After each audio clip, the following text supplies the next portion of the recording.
Bharatiya Janata party హిందుత్వ కూడా వాళ్ళనే ఒళ్ళో కూర్చోబెట్టుకుంటోంది. మీరు ముస్లింలు చాలా నిరుపేదలు, వాళ్ళకు ప్రాబ్లమ్స్ ఉంటే వాళ్ళకి సపోర్ట్ చేయండి సార్, నేను కాదన్ను. కానీ తీవ్రవాదులను పట్టుకొచ్చి అఫ్జల్ మరేతో ఫిర్ అఫ్జల్ నిక్తాల్తా అని పిచ్చివాగుడంతా వాగితే ఎవడ సార్ అలా ఎలా మాట్లాడతారు మీరు? 76 మంది సిఆర్పిఎఫ్ జవాన్లు చనిపోతే పండగ చేసుకుంటారా మీరు? ఎవరు పండగ చేశారు? పండగ చేసుకుంటారా? పండగ చేశారు? ఎవరు పండగ చేశారు? మిమ్మల్ని మేము స్కాలర్స్ అని అనాలా? మీరు మమ్మల్ని స్కాలర్స్ అనమని నేను అడగట్లేదు మిమ్మల్ని. కాశ్మీర్ ఫైల్స్ లో హిందూ నరమేధం జరిగితే అది తప్పంటారా మీరు?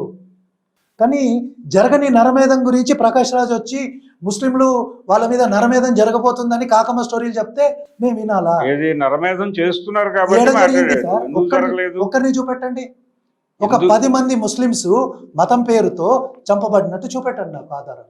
ఎక్కడ లేదు.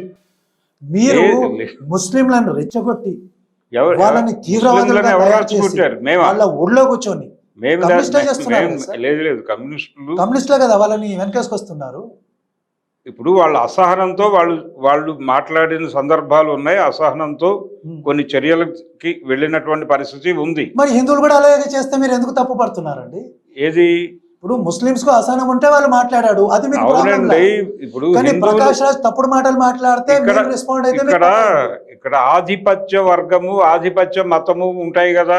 మరి ఆధిపత్యమే కదా. ఏది ఆధిపత్యం? మేము ఆధిపత్యం కాదు, హిందూ మతం. 5 కోట్ల మందిని చంపినా హిందూ మతం ఆధిపత్య మతం. ఇక్కడ కమ్యూనిజం ఆధిపత్యం కాదా?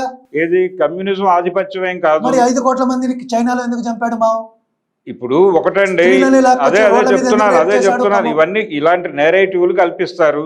మీరు కల్పిస్తున్నది అదే సార్. మేం కల్పించట్లేదు.